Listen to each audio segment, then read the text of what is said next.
Namaste and welcome back students. In our previous lecture, we start the chapter number 4 of your science subject. Chapter name is sorting materials into group. Okay, yesterday we started. Okay, so today we are going to discuss about the rest of the topic of that chapter, that is other important properties of metal.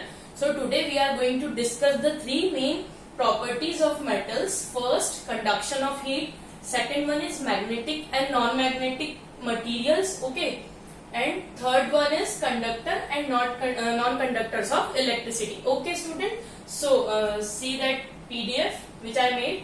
Other interesting properties of materials are conduction of heat, means the material, whatever the material, it allow heat to pass through them or not. Okay, जैसे कि आपने अपने घर में utensils देखे होंगे बेटा, तो जो भी यूटेंसिल्स हैं वो बेसिकली हीट कंडक्ट करते हैं, उसी से वो गर्म होता है जो भी बर्तन है. Okay, so that is the conduction of heat. Second one is magnetic and non-magnetic materials, means some of the materials are magnetic in nature and some are the non-magnetic. Suppose that if you see the magnet bar, okay, अगर आप उसे लकड़ी के कचरे के पास ले जाएंगे तो वो उसे अट्रैक्ट नहीं करेगा, लेकिन अगर आप आयरन नेल्स के पास, मतलब लोहे की कील के पास ले जाएंगे तो वो उसे अट्रैक्ट करेगा. सो that is the magnetic property of that material.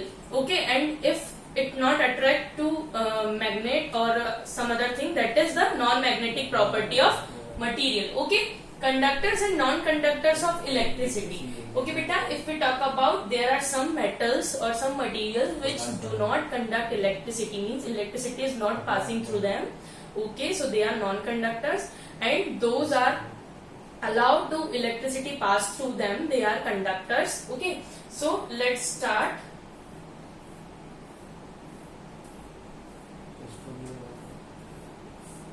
Wait.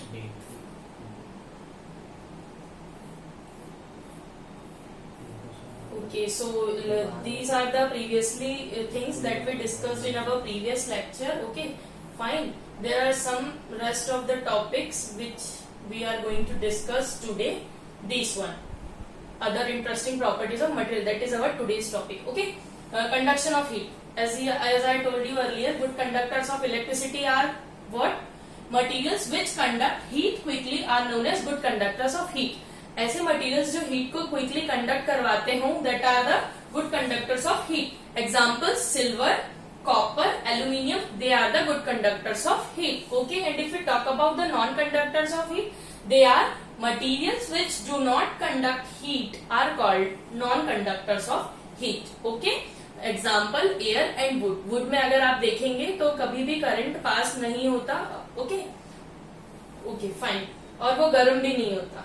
Second चीज, and the material which conduct heat very slowly are called poor conductors. अब ऐसे कंडक्टर्स जो बहुत ही धीरे हीट को अलाउ करते हो पास करने के लिए, मतलब बहुत ही धीरे कोई चीज गर्म हो रही है, सो that is the poor conductors of electricity, that is water and glass. When you boil the water, अगर आप पानी को गर्म करते हैं तो जैसे ही आप एक तपेली में भर के पानी गैस पर रखते हैं तो सबसे पहले क्या होता है कि बर्तन, जो यूटेंसिल जिसमें आप बॉईल कर रहे हैं वाटर को, वो गर्म होना स्टार्ट करता है. ओके, फिर वो धीरे धीरे धीरे धीरे गर्म होता है और सबसे पहले जो फर्स्ट लेयर होती है वो बॉईल होगी, फिर वो ऊपर की तरफ शिफ्ट होगी, फिर जो ऊपर के वाटर मॉलिक्यूल्स है जो ठंडे हैं ऑलरेडी, फिर वो नीचे आएंगे. तो ऐसे करके चेंजिंग चलता रहता है. Okay, the second property, magnetic and non magnetic material. Okay, we already discuss that magnetic material, the material which are attracted by magnet, these are called magnetic material, and the materials which are not attracted by magnets are called non magnetic materials. Okay,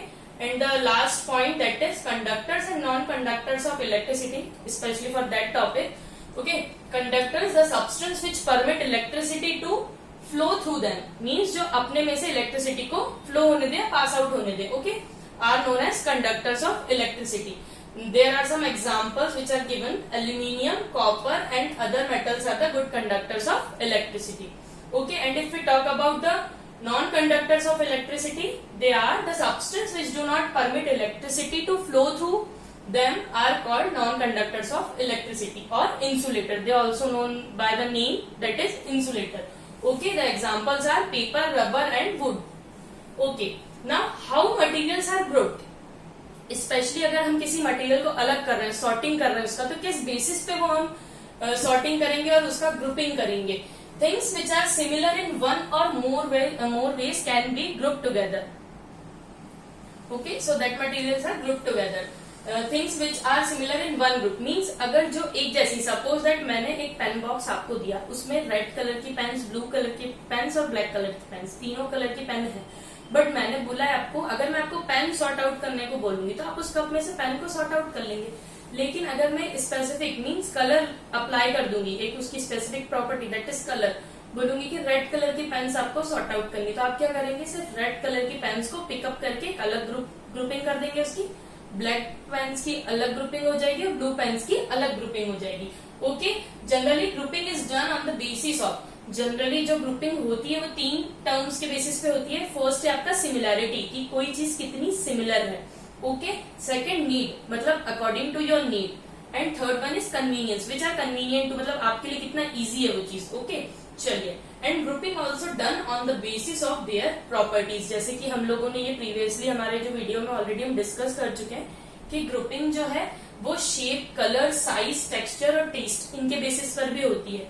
okay, जैसे कि आपने और physical state जो आज हमने discuss किया था हमारे लेक्चर में, ओके, कि सॉलिड, लिक्विड और गैसियस स्टेट में हम कैसे किसी चीज को अलग अलग कर सकते हैं. Okay, and hardness, if we talk about the wood and cotton, the best example of hardness to show hardness. Okay, wood अगर जो है वो बहुत ही हार्ड होता है अगर उसे टच करें, लेकिन अगर हम कॉटन को टच करते हैं so that is soft in nature. Okay, and the finally nature means living or non living. If suppose that there are 5 people in a room, okay, and someone told you that you just sort out the living things, तो आप क्या करेंगे, उन 5 लोगों को sort out कर लेंगे, grouping कर लेंगे on the basis of their age, मतलब जो भी आपको कंडीशन मिली हो, एज के बेसिस पे, कलर के बेसिस पे और जेंडर के बेसिस पे. ओके, और अगर आपको ऐसा बोला जाए कि आपको थिंग्स अलग करनी है means which are started from alphabet A, तो आप वो ए अल्फाबेट से कोई चीज भी होगी तो आप उसे भी सॉर्ट आउट करेंगे, और अगर कोई पर्सन भी होगा तो आप उसे भी सॉर्ट आउट करेंगे. ठीक है, तो बेटा ग्रुपिंग हम ऐसे करते हैं. Okay, and what are the advantages of grouping? We can place materials near according to our convenience. Grouping करने का मतलब होता है कि हम अपने आसपास चीजों को रख लें अपनी कन्वीनियंसी के अकॉर्डिंग. जैसे कि आपके घर में किचन में कुछ सामान रखा है, लेकिन वही सामान आपको आपके स्टडी रूम में भी चाहिए, तो आप क्या करेंगे, अल्फाबेटिकली और अपनी कन्वीनियंस के अकॉर्डिंग कि मुझे ये बिस्किट का पैकेट चाहिए, तो वो आप अपने पास भी रख लेंगे उसको. ठीक है, तो that is also kind of grouping according to your convenience. Okay, and if you talk about in grocery shops, pulses, cereals, spices, food, shampoo are placed in a separate group. जैसे कि आपने जो किराना की दुकान होती है, ओके, उसमें भी देखा होगा, जैसे आप लोग मॉल्स में भी गए होंगे तो उसमें भी क्या है कि एक एक चीज का सिस्टमेटिक जगह होता है. जैसे कि अगर ये वाला एक कॉर्नर है तो वहां पर सिर्फ सोप्स और डिटर्जेंट्स ही अवेलेबल होंगे, वहां पर कुछ खाने का नहीं होगा. लेकिन उसके नेक्स्ट कॉर्नर में अगर कुछ खाने का है तो वहां पर सिर्फ खाने का मटेरियल ही होगा. Okay, in book shop books are arranged class wise और सब्जेक्ट वाइज. जैसे कि आप अगर बुक की शॉप में भी गए होंगे तो आप बेसिकली देखते होंगे कि अगर आप बोलते हैं कि क्लास 8 की साइंस निकाल दो, तो उनके पास एक पर्टिकुलर सेक्शन होता है, एक शेल्फ होता है, जहां से वो लोग पिक आउट करते हैं और आपको दे देते हैं. ऐसा नहीं है कि एक बंडल में है तो आप जब गए तो वो पूरे बंडल को ओपन करेंगे और उसमें से ढूंढेंगे. They have a specific place for each and everything. Okay student, so our chapter number 4 that is sorting materials into groups completed. Okay, I hope आप सभी को बहुत अच्छे से समझ में आया होगा. Okay, thank you.